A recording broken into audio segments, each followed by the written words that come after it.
Hey everybody, welcome to another episode of the Before School podcast. Today we have a great guest, Dr. Anna Lembke. She is a brilliant psychiatrist from Stanford University and the author of Dopamine Nation, which I have right here, and it is a fantastic breakdown of this balance in your brain between pleasure and pain. And once you understand this relationship, you'll see it in everything. So this was a great conversation, and I hope you enjoy it.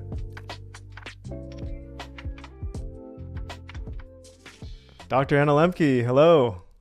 Hi, it's good to see you again, Mark. Great to see you again. I'm so proud of our collaborations we've done together.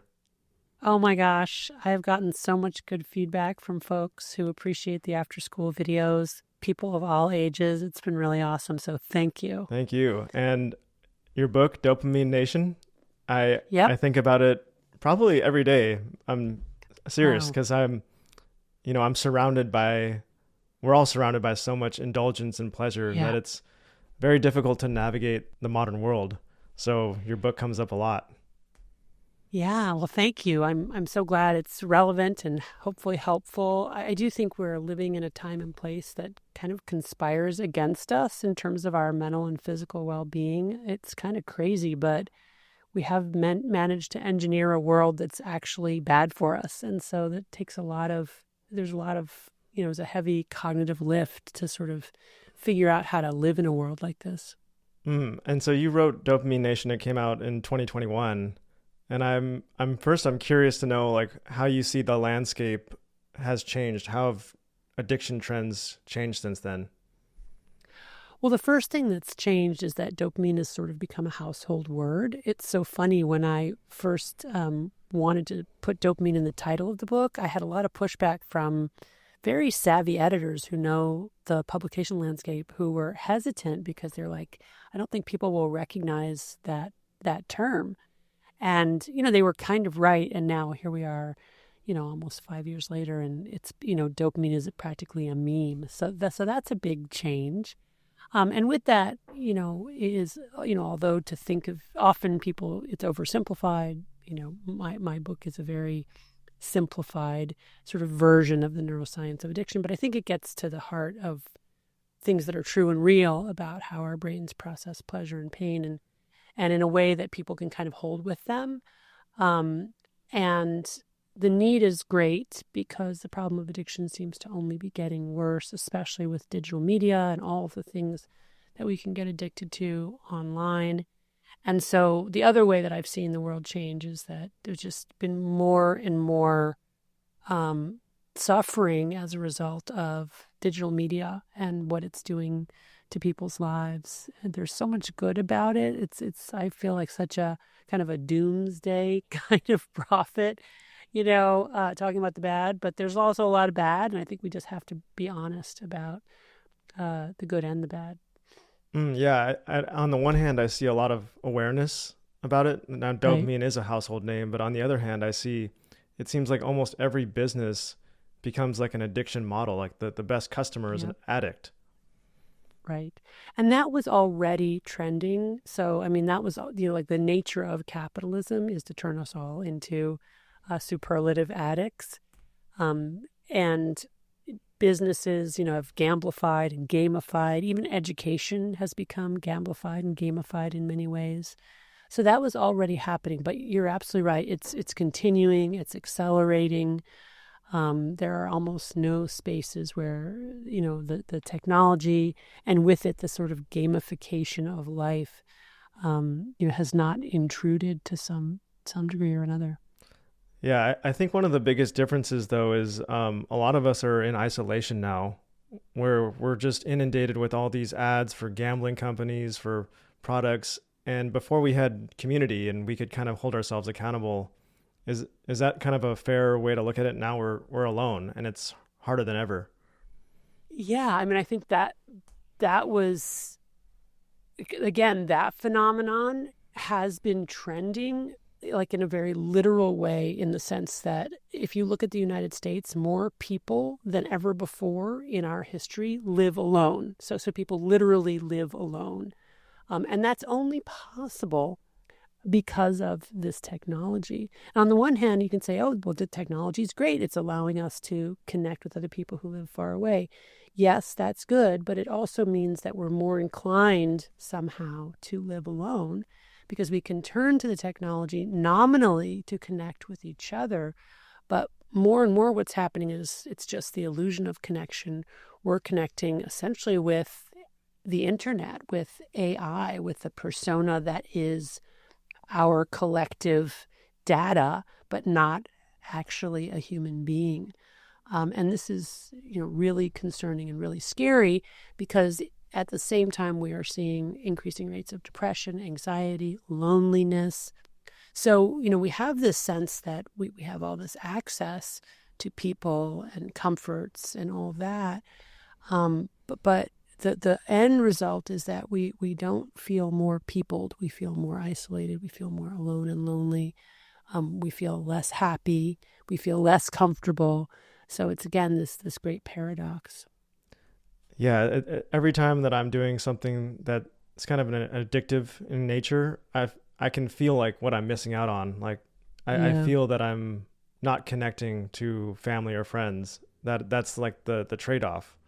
And it's so hard to fight that battle. Yes, exactly. And, when we define addiction, broadly speaking, it's the continued compulsive use of a substance or a behavior despite harm to self and or others. And one of the big harms of addiction that we often overlook is opportunity costs. So what are the other things I could be doing if I weren't spending all this time looking at YouTube videos or what have you? And I think that's where it's very easy to not be honest with ourselves because it's just so comfortable to just get these needs met through the device, our physical needs, our sexual needs, our emotional needs, our intellectual needs, right? This is an educational video. I'm learning. But every time we do that, we're turning inward. And addiction is all about turning inward and isolating and retreating. Recovery from addiction is all about turning outward, approaching, connecting. So we have to really be intentional about making sure we are turning outward, going to other people, connecting, getting needs met from actual other human beings in real life. And of course, when we do that, it's so much more deeply satisfying. Yes, it's more complicated. Yes, it's more unpredictable. Yes, when things don't go well, it hurts a lot more, but it's totally worth it. We just have to continue to remind ourselves of the importance of that. Yeah, I think we've maybe designed a world that's too comfortable, and we've done away with some of the struggles that were actually quite good for us in the long term. That's right. And because, the way that sort of the universe goes, all these solutions are by nature, we're always looking for the easiest path. And that's not because we're lazy. That's kind of how entropy works. Like we're just basically looking for what is the shortest distance between A and B. And the shortest distance between trying to give ourselves comfort today is just go online and do it ourselves. But there's a huge cost. And the cost is accumulative over longer periods. And we're seeing, of course, the cost now in young people who, an increasing number of young people who are literally non-functional. First of all, they can't read. They certainly can't write. They don't have friends, really. They don't move their bodies. They don't leave their homes. I mean, I'm talking about extreme examples, but this is literally happening. Like we see these kids, and it's just they're miserable. Like it's not like these are happy kids, or their parents are not happy either. It's sort of like, how did we get here, and how can we get out of it? Wow. So as a psychiatrist, that's what you're seeing more and more of? Yeah, more and more kids who are just completely addicted to social media, pornography, video games, or more broadly speaking, just the internet. Like they're on for every waking hour and even have it going continuously in the background when they sleep. Like they're like cybernetically, I don't want to say enhanced because it's not enhancing. They're cybernetically handicapped really in some real way, but whether. And it's sort of like it might begin with something like a social phobia or social awkwardness or boredom or some legitimate reason, but the cumulative effect and the incredibly addictive nature of the interface means that pretty soon, a vulnerable subset of folks will find themselves caught in this loop where they literally can't stop even when they want to. Well, the Oxford word of the year in 2024 was brain rot. So I feel like this is quite relevant to this. And although brain rot is like not a medical term, it is a real thing. Like according to the definition, it is 100% a real thing from being overstimulated. And yeah, I'm wondering, like, what are your thoughts on brain rot and kids being raised on their iPads all the time? Like, how do we raise kids in this modern world? Yeah. Well, first of all, great question. And what is brain rot? I mean, brain rot is first of all, it's a language, right? There's a whole brain rot lexicon, some of which I know because I've learned it from my teenage son. Things like skibbity toilet. I mean, I know what that is.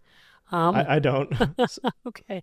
Consider yourself lucky. You don't need to know what skibbity toilet is. The bottom line is, in a way, it's a way for, teenage kids to have a sort of a secret language that adults don't know. And in that realm, it's sort of funny and innocent. But in another way, brain rot is really exactly what it's named as. We're rotting our brains in the sense that in consuming almost exclusively this highly entertaining short form video digital format, we are, rewiring our brain and making ourselves much less able to tolerate ambiguity or frustration, to wait for the answer to come, to be able to generate our own thoughts and creativity, to not interrupt ourselves or be interrupted by a digital medium, but actually to have a sustained thought through time, or just to let our brains rest and be non-reactive. So, I mean, I really do think on some level we are rotting out our brains. And again, all good things in moderation. Like if you're brain rotting for half an hour a day, not that there's evidence around what exactly is the right or wrong amount of time, but probably it's fairly innocent. And most people who start consuming digital media in a way that's harmful will be able to self-correct. But there is a subset, and probably will always be a subset of individuals who, once they get into that kind of brain rot mode, will actually not be able to get out of it. And that's what we see. And that's very consistent with like people who are exposed to alcohol and find that it's very reinforcing for them, and pretty soon find themselves, allocating all of their resources toward getting alcohol, consuming alcohol, maybe hiding it, recovering from last use, getting some more. So I think it's really important to consider, not just from the individual perspective, but also from the public health perspective, how this digital medium is potentially, hurting us. And then to your question, what can we do about it? First of all, just having the conversation is really important. Acknowledging what's happening, acknowledging the addictive nature of videos in particular, social media in particular, with its, addictive design features like notifications, shares, posts, comments, the bottomless bowls, the infinite scrolls, all of those things that are engineered to make it difficult to get off. So having the conversation about the reality of the addictiveness of the medium. And then a lot of what we do with kids and families is to work out a media behavior plan, right? So actually a behavioral contract, not just for the kid, but for the whole family. What I often call, kind of a new digital etiquette. When is it okay and appropriate to be on our devices? And when is it not? And what can we do together as a family to make very clear boundaries around appropriateness of use? That's great advice. Is there a certain period of time in development of a child where it's very critical for them to not be on these iPads, or else it might lead to permanent damage? Yeah, so we know when it comes to drugs and alcohol that the earlier a kid is exposed to drugs and alcohol, the higher their risk of developing an addiction later in life. And, we suspect that the same thing is true for digital media. The earlier a child is exposed to digital media and screens, the more likely or the higher the risk of developing a problem with digital media consumption later in life. And the reason for that is because kids' brains are unique and uniquely vulnerable, in the sense that large gray matter area behind our foreheads, called the prefrontal cortex, which acts like the brakes on the car, is not yet fully developed and not yet fully connected to the deeper limbic or emotion structures, which act like the accelerator on the car. And really, it's not until about age 25 that we get full connectivity of that prefrontal cortex talking with the rest of the brain. Also, kids are, much more likely to take risks, especially teenagers, not appreciate the consequences. So, and they're also much more sensitive to peer influence and peer judgment. So especially when you're thinking about social media, teenagers on social media, it's the very population that's going to gravitate towards social media, but also the very population that's most likely to be harmed through the invidious social comparisons and, again, the addictive design features. So in general, I recommend that children under the age of 13 do not have their own device that connects to the internet. And if parents feel strongly they want to be able to reach the kid or know where the kid is, get a flip phone, get a dumb phone. There are plenty of options now out there that don't involve a kid being able to, go on social media or watch YouTube videos or Snap or, go on Instagram or what have you. So, and then once the kid gets to be a teenager, I think it really depends on the kids. So there are some kids who can, get a device with a behavioral contract, and this is really important. We give the device to take it away, and we're very clear on what's acceptable use and what isn't, and the consequences for transgressing, the agreed upon norms. Now, right now, what you have is norms within a family. So you have families self-defining these norms.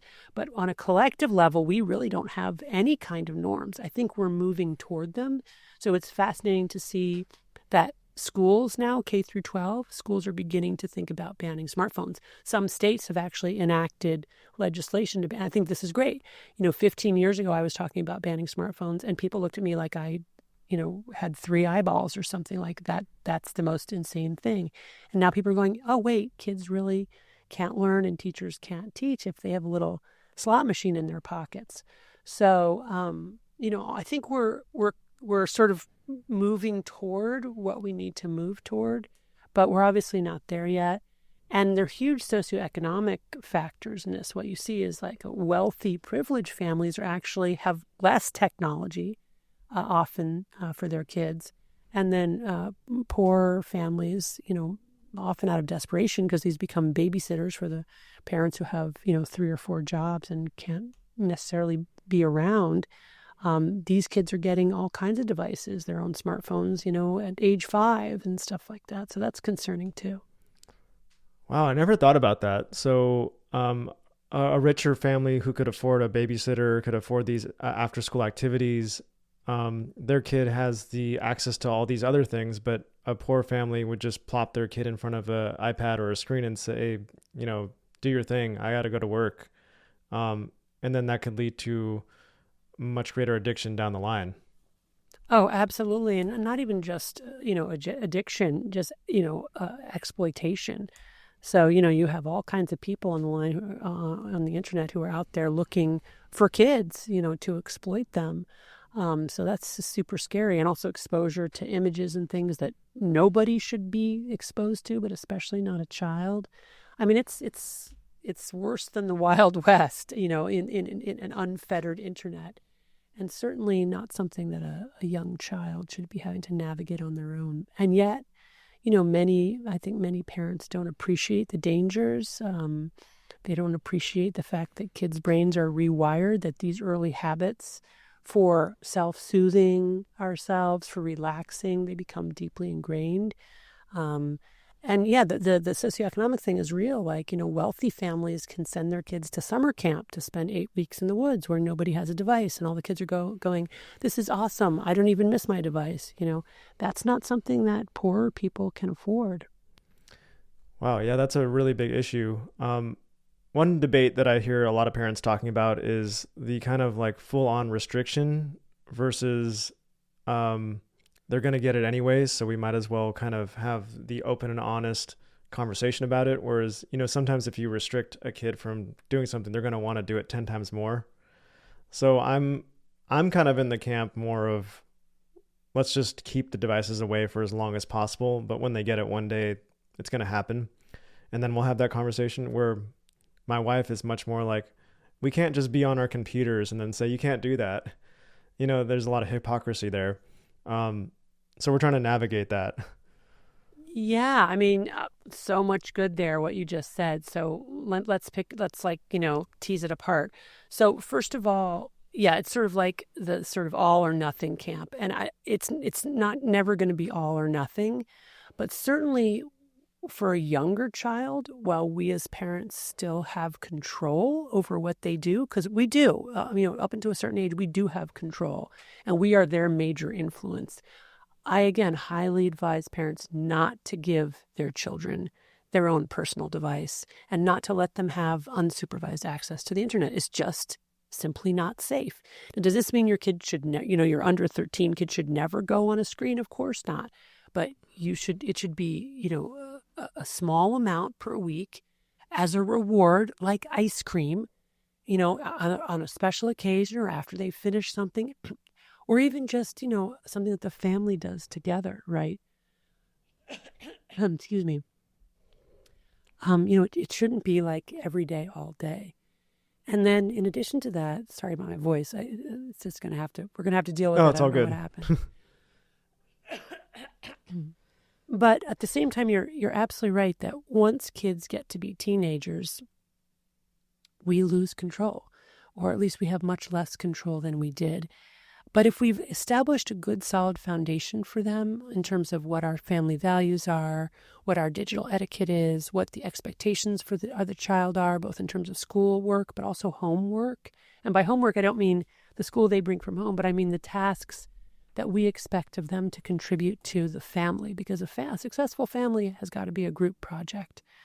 Then the kid is much more likely as they go into adolescence, although there's no guarantee, to be able to, modulate their use to some kind of appropriate family agreed upon value informed level. Of course, there are always going to be pitfalls and problems, and some kids, even with like the perfect setup, are going to struggle, and that's where we have to again note the interindividual vulnerability.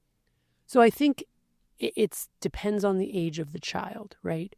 And then even in adolescence, where you're having these open discussions and you're fostering kind of a communal, open communication about the problem that we all struggle with, it's really important to recognize if you have a kid going off the rails. If you have a kid who's just like totally addicted to screens, guess what? You still have the power to intervene until they're 18, and you should probably take them to see, a behavioral specialist, a psychiatrist or a psychologist or a social worker, someone who knows about screen addiction. Make a massive investment in the home to try to help that child while you still can. And then your wife's point about, what we do is much more influential than what we say. She's absolutely right. So we do see families where they're complaining about the kid being on their devices. And then within that family meeting, the phone rings or they get a text and the parent's like on their device, clearly equally addicted. So it's even if the parents aren't, attached in a sort of, let's say, toxic or malignant way, it still has to be, when you're dealing with younger children living at home, it has to be a group project because it's a family systems disease, right? And it's a systems disease, period. It's not just single families. It's single families in this broader ecosystem of everything being hyper-connected and dependent on the devices and the digital media. Like, it's very hard to actually function as a high school or college student without, your QR code on your phone so you can register for the class. I mean, it's gotten just really almost impossible. So obviously, for teenagers or adults, we have to figure out what's the fine line in between. That's great advice. Yeah. How is dopamine connected to addiction?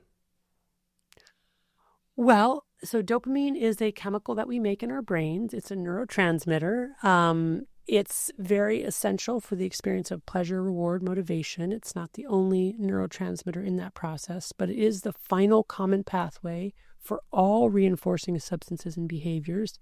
And it's become the way that neuroscientists measure the addictive potential of a substance or a behavior. The more dopamine that's released and the faster that it's released in response to a stimulus, the more likely that is to be reinforcing for the organism, the more they're willing to work to try to get some more of that and get it again. And a lot of times people say, well, I heard dopamine is not really about pleasure, it's about motivation. And I always say it's about both. I mean, things are reinforcing because they're pleasurable, right? And we're motivated to do them because they're pleasurable.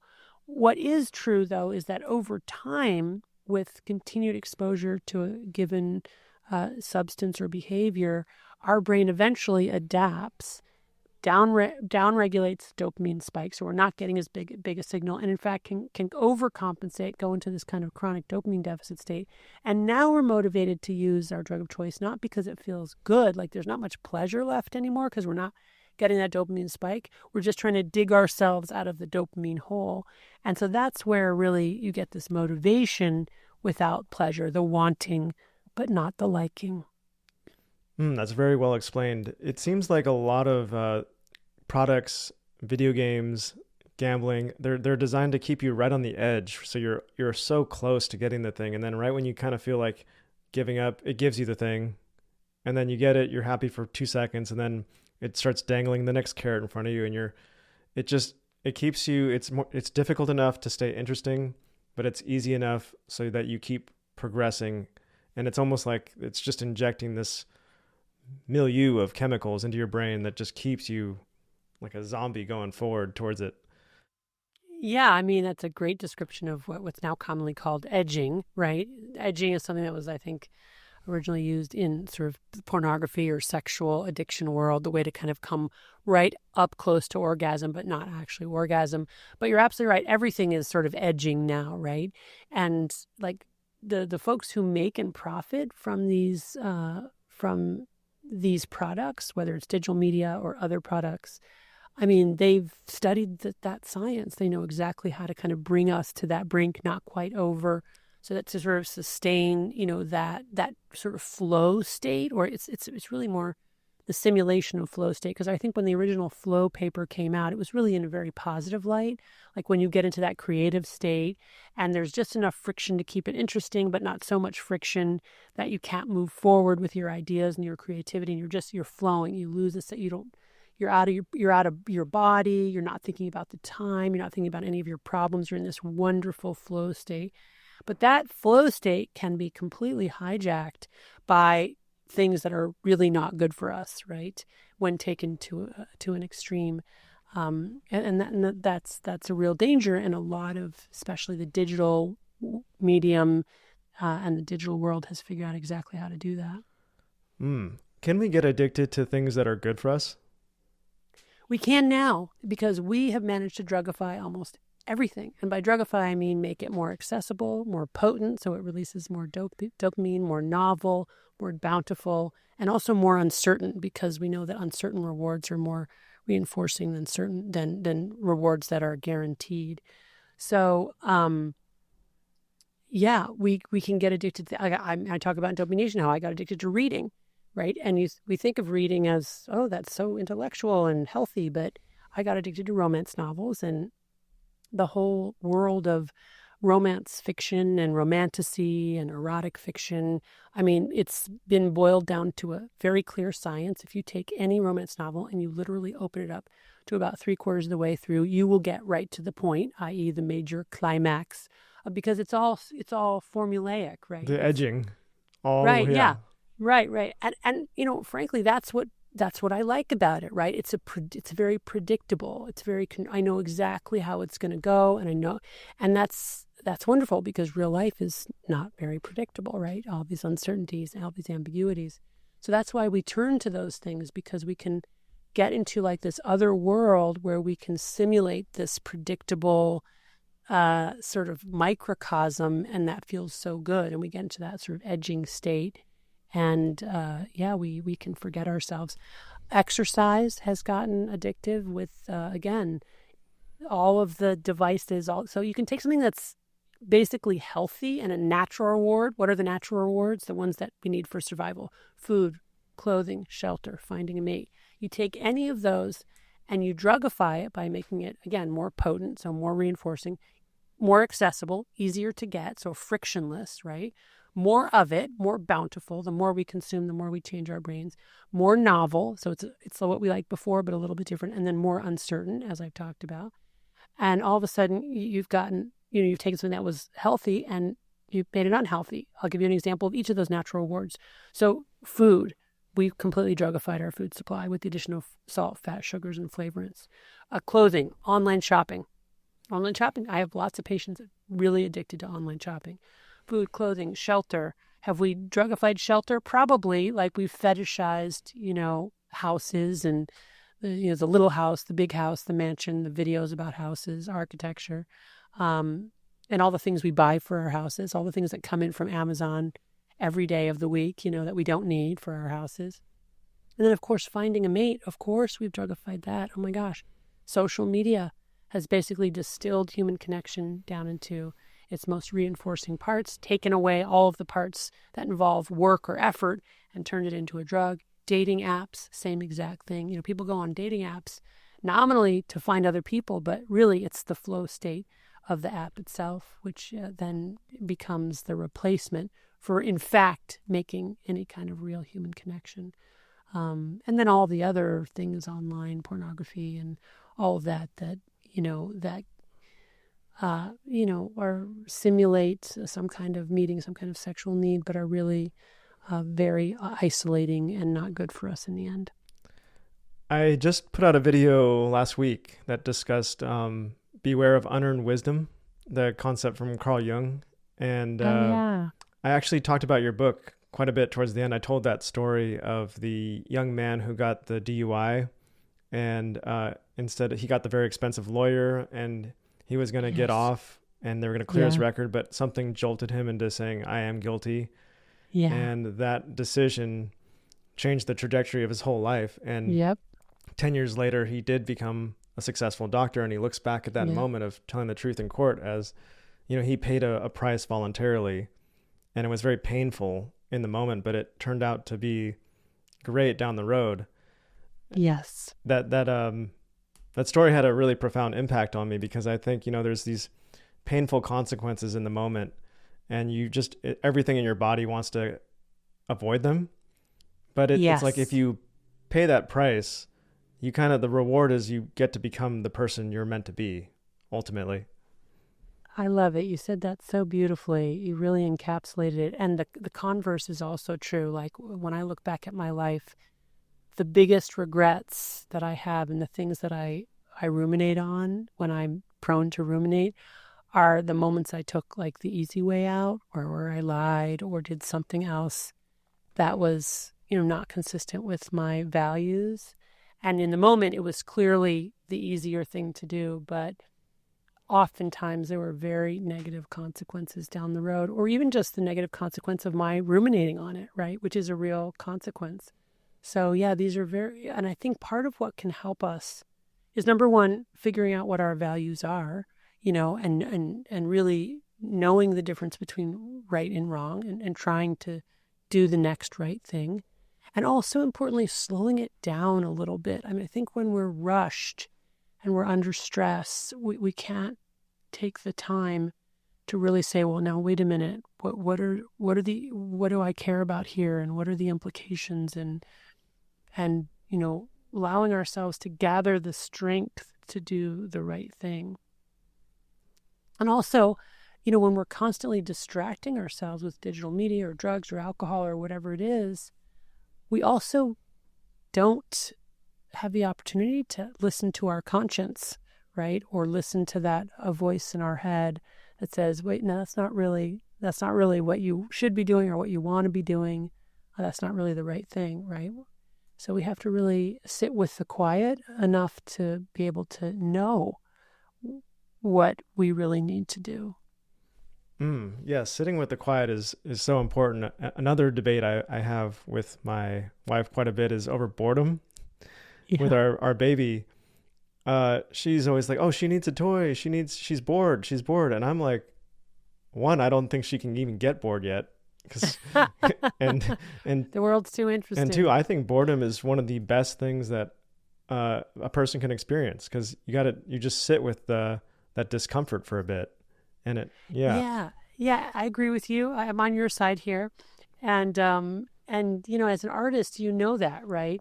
So when you're doing your art and you're not quite sure where it's going or what the next thing, you have to just sort of sit with that, but then you do, and it kind of comes to you, right? I mean, I'd love to hear a little bit about your process and what role boredom has in your art. Oh yeah, thanks for asking. I think boredom is like a superpower because I love it. because almost all the best creations come out of just being bored. I think today we're spoon-fed everything. We don't even know what we want anymore because Right. everything we want is just given to us on a conveyor belt. Yeah. And so when we're given a moment to just think about what do I want, we can't even think of anything because our brain doesn't work in that manner anymore. So I think giving yourself some silence and just looking around just allows you to kind of synthesize different experiences you've had and bring them together to create something new. But if you don't have that space, you can't even recall those. I mean, our memory is getting shot at this point.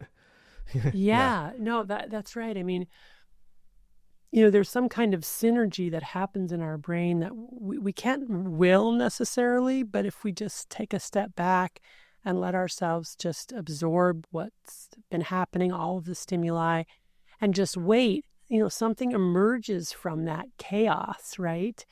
And if we don't allow ourselves to tolerate that moment of chaos plus the quiet, we're not going to make new things. And you're absolutely right. I mean, this is the big danger of AI, that we're basically abdicating our own opportunity to use our own minds. We're now asking this entity, AI, to do all of our thinking and feeling for us. And that's a really, in a way, it's kind of a scary prospect, because at the end of the day, AI is only as good as the things that we put into it. And if we're not putting anything new into AI, it's just basically going to be circling the drain, right? It's just, it's going to get weirder and weirder. And also more homogenous, right? We're just going to be seeing the same things over and over again. So yeah, really important that we maintain some detachment, that we sit in the quiet, that we allow ourselves to not know what's coming next, and to see what emerges. Yeah, I'm really glad you brought up AI because as a creative, I've been thinking about it a lot. Like, what does it mean to be a creator? And it seems like I'm concerned that AI might go the same route that almost every business we see goes because of the incentives. All our old sci-fi movies show AI as this like superpower that can dominate us physically. It's a war machine, or it's going to help us go to other planets. It has this incredible potential, but with these incentives, it could just turn into a casino and figure out the perfect algorithm to keep our attention hooked. Right. And right. Yeah. I mean, it's people are so worried about AI taking over. AI is not going to take over. We're going to cede our power to AI. We are going to flaccidly just let ourselves be controlled in this very way, that we will just, want to be titillated, rather than be sort of have agency and live in the world. So, I think it's pretty concerning. But on the other hand, I always like to say I am an optimist, and I do think humans are amazing, and they do solve a lot of their problems eventually. So I think it's going to get bad before it gets better. But I do think at some point we're going to go, wait a minute, and we're going to do something really radically different and change our orientation to the technology. We're not going to get rid of it because it's amazing and does a lot of great things. But I think there's going to be a kind of huge sort of societal comeuppance where we go, no, wait a minute, that was really a bad idea. Let's not do that.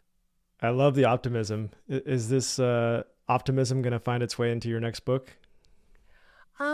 Gosh, I hope so. I'm optimistic. Yeah. Is there a next book? I'm working on it. But I don't want to talk about it until I'm done. Good. Well, you definitely covered dopamine, because I hear about Dopamine Nation. I go to houses all the time and there's like an ice bath now, and the person will say, oh, I got in the pleasure pain balance. And I'm like, that's right from you're the one that came out with that. Yeah. concept. Yeah. Yeah, that's really fun.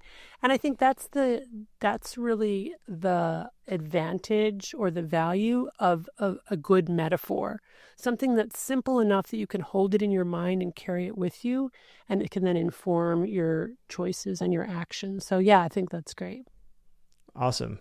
Um, so dopamine gets a lot of press, rightfully so. But I'm curious to know if there are other neurotransmitters or chemicals in our body that we should be aware of when trying to maintain our mood. Oh, yes. I mean, to just think about it as only dopamine is a vast oversimplification. And the brain is still pretty much a black box. We're just at the cusp of understanding what's happening in the brain. The other thing is that any neurotransmitter by itself, you can't really just say it does this or it does that, because it really depends on where it's released in the brain. It can have one function in one part of the brain and then really the opposite function released in another part of the brain. So, but there's my neuroscience colleagues are, and again, I always emphasize, like, I'm not in the lab actually doing these experiments. I'm really more of the babble fish for explaining it to patients and the general lay audience. But my neuroscience colleagues are doing amazing work. And there are more and more tools to try to figure out, well, what's the role of serotonin and how do serotonin and dopamine interact? There's this whole theory about serotonin actually being the opponent process neurotransmitter to dopamine. If dopamine is our sort of go, approach, explore neurotransmitter, then there's a whole theory that serotonin is the stop, retreat, avoid neurotransmitter. And certainly that is true when it's released in certain regions of the brain. So there's a lot of interesting things going on in that regard. And then, of course, we have the endogenous opioid system, the endogenous cannabinoid system, our GABA system. So there's this whole symphony, and I love that metaphor of the symphony. It's a colleague of mine, Math Pomrenzi, talking about the symphony of neurotransmitters, because it's really more like that. It's not like, oh, the first violin does this and the oboe does that. It's like, oh, at this point, all of the first violins will come in and then they'll go to forte, and the wind instruments get quiet, but then it's the opposite. And so I think it's, the more we learn, the more we'll see it's these complex circuits and chemicals working in this layered way to kind of create this symphony. Much, much more complicated than the pleasure-pain balance. But again, the pleasure-pain balance is a way to really get to the heart of this concept of homeostasis, which is this idea that we have these sort of baseline level that the brain and the body just kind of always wants to come back to, and will work very hard to do that. And many of our physiologic processes work through this opponent process mechanism where we go in one direction, then we counterbalance in the other direction before coming back down to the middle. Yeah, it's a simple idea, but I think some of the best ideas are very simple. Right.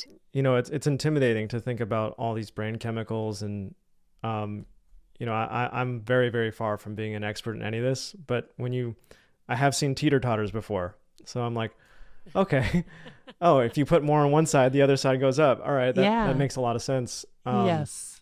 And so now I'm very conscious of it. When I go to the gym, if I say, let's do one more set because this is going to make me feel extra good later on. Right. Yeah. And I guess I'm curious about like these other neurotransmitters like serotonin.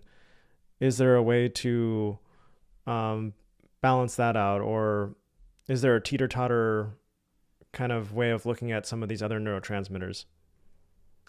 I mean, I think there probably is, again, because this opponent process mechanism works, it is just so pervasive.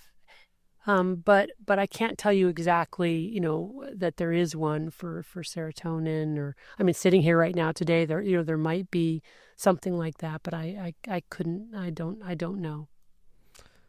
Yeah. Are there a lot of misconceptions around dopamine? I think the biggest misconception that I've heard is that people talk about getting addicted to dopamine, and we're not addicted to dopamine. Dopamine is released in response to something that we do, or something that we eat or drink or smoke or what have you. And that it's a signal. It's a very valuable and important signal in our brain. The problem is that the technology has allowed us to create such potent stimuli that it's overwhelming for our brains, and then our dopamine system is kind of reeling to compensate.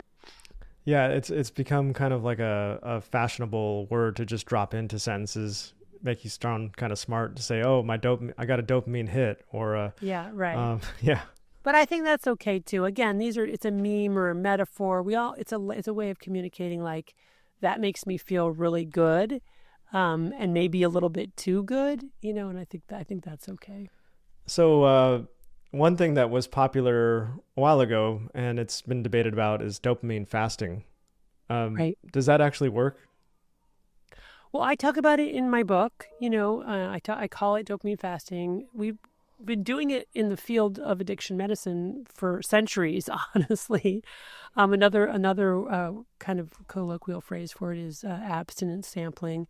But essentially, the very first intervention for any addictive substance or any addictive process is to abstain from that substance or that behavior for long enough to kind of go through acute withdrawal and then begin to reset reward pathways so that we're not in that constant state of craving. Now, that's not always going to be true. We do have some addictions that we don't treat with abstinence necessarily from that class of drugs, like severe opioid use disorder. We actually use opioids to treat opioid use disorder, but we use a very specific and unique class of opioids that have a long half-life. They have a ceiling effect on, euphoria and also respiratory suppression. They have a high binding affinity, so they have unique pharmacologic properties that make them good for the treatment of opioid addiction. But in general, outside of those exceptions, whatever you're addicted to, if you're going to get in recovery, it's going to start with abstaining from your drug of choice for long enough. And so we call that dopamine fasting. And again, it's just a kind of a meme or a metaphor that people now widely understand, which means eliminating your drug of choice. Typically, we recommend 30 days. Why? Because 30 days is about the amount of time it takes to get out of acute withdrawal, which is usually about 10 to 14 days, and then begin to feel better. So, and the thing about dopamine fasting is a lot of times people don't talk about, well, what do you do after the dopamine fast? Like, what comes after that? And so that's why I just published this workbook called the Official Dopamine Nation Workbook, where it's actually a step-by-step guide for walking people through how to get ready for the dopamine fast or the abstinence trial, how to, tolerate and get through successfully the dopamine fast, and then also what to do when the dopamine fast is over, how to decide, what your next step will be. Yeah, because a lot of people, they relapse, right? How does one avoid getting sucked back down that rabbit hole into the same old patterns?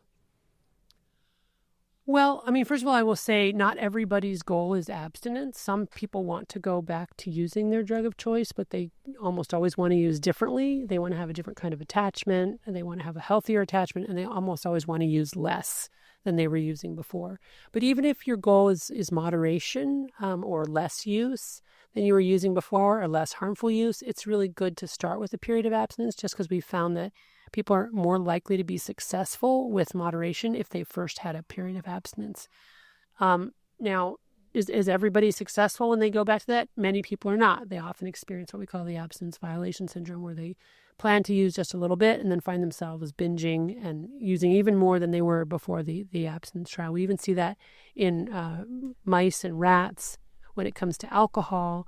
If you restrict their access to alcohol, certain strains of rats that get addicted to alcohol, it's actually hard to get a rodent addicted to alcohol. But once you do, if you remove the alcohol and then give it back a period of time later, they will consume even more alcohol than they were before you took it away, as if to kind of make up for that lost time.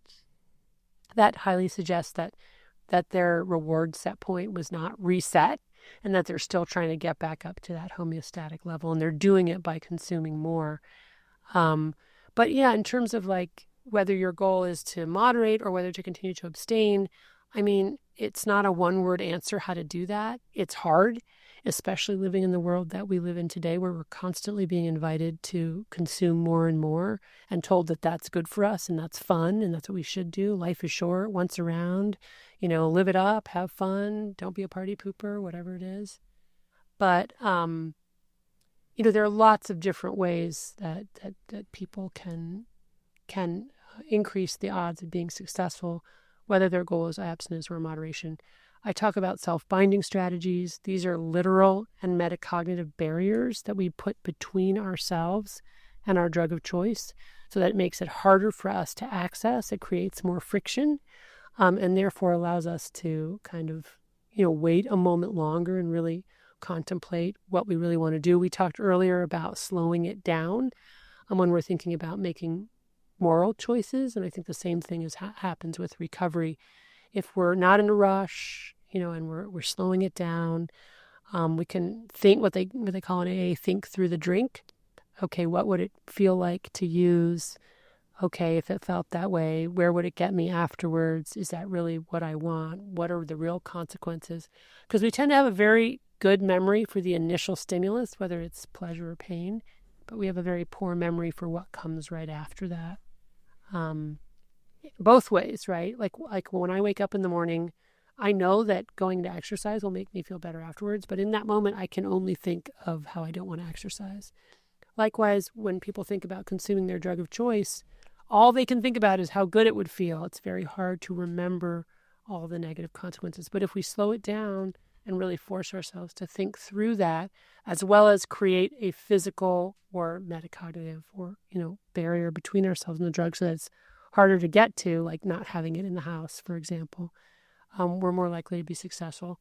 Plus, there are lots of other ways: individual therapy, group therapy, 12-step meetings, other mutual support meetings. We have medications that can help people with appetitive control. The GLP-1 agonists like Wegovy and Ozempic are, proving to be very helpful in some instances for appetitive control. We have other drugs that have been around for a long time that help with that. So lots of different ways. Wow, I have so many questions, but the GLP-1 thing is really interesting. Is that going to be our get out of jail free card here? Is that going to be the thing that gets us off all these addictions? I don't think it's going to be the miracle drug for all people, for all addictions, because just no chemical is ever going to be able to do that. Our brains are so complicated and we're all unique, in terms of our wiring. I suspect it's going to end up working for some people some of the time, which is true for all of our medications, whether we're treating depression or anxiety or addiction. Our medications tend to work for about a third of the people, which for the third that it works for, it can feel like a miracle drug. The other 2/3 that it doesn't work for, well, it just doesn't. And it's always going to be a cost-benefit analysis too, because there are going to be side effects for some people. So you always got to weigh that against the potential benefits.